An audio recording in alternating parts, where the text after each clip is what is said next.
Have you ever felt completely powerless against the government? Wondered if you could actually do something if an official stepped over the line and violated your rights? Well, it turns out there's a powerful 150-year-old law designed for exactly that.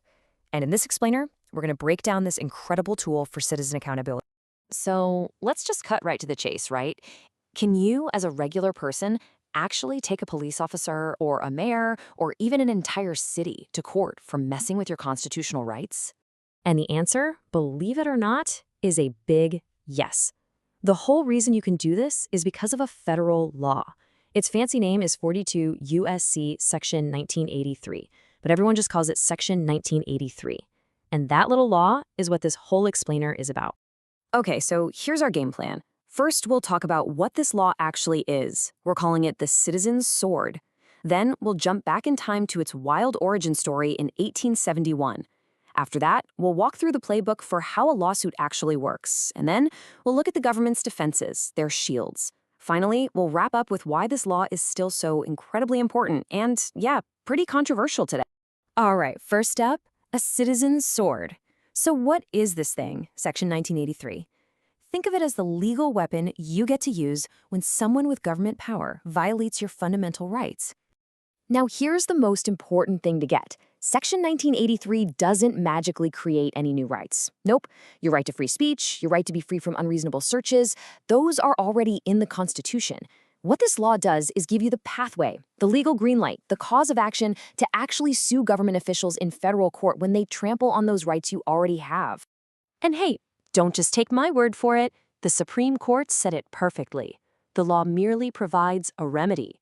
It's not the right itself, it's the tool you use to fix things when that right is violated. It's the key to the courthouse door.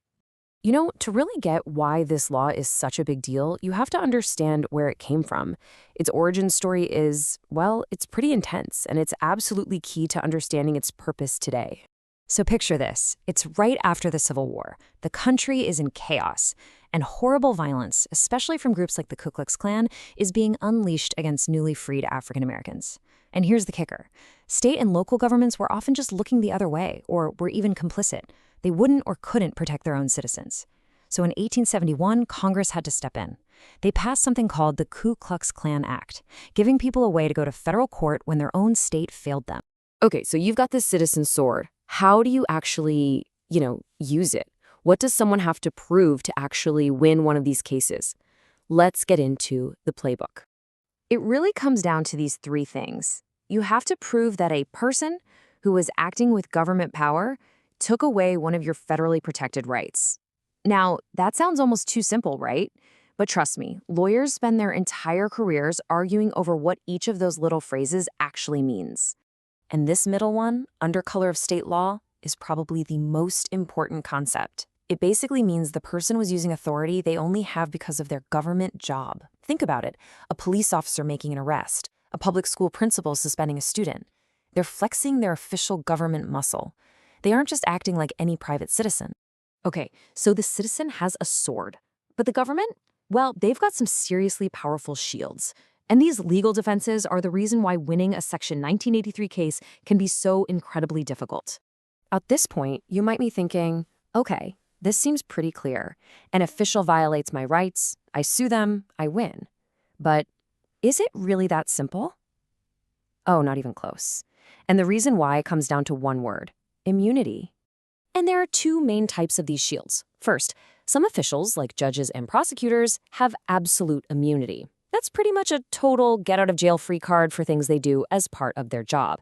But for most others, like police officers, there is something called qualified immunity, and this is a huge deal. It protects an official from being sued unless their actions violated a right that was clearly established. And to prove that, you often have to find a past court case with nearly identical facts. It is an incredibly high bar to clear.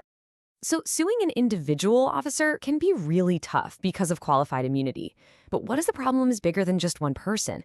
What if you want to hold the entire city or the county responsible for what happened? Well, that's also really, really hard.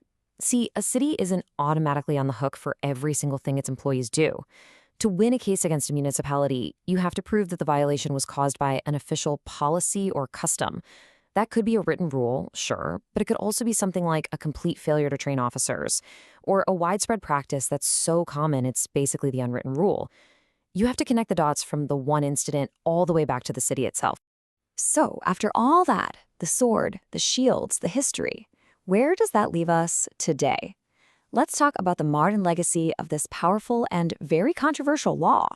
Despite how hard these cases are to win, Section 1983 is used all the time. I mean, thousands of these cases are filed every single year. They're the main way people challenge everything from police misconduct to prisoners' rights to issues in public schools.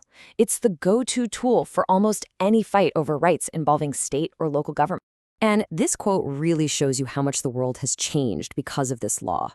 There was a time when you couldn't find a lawyer who would even think about suing the police. It was just a non-starter.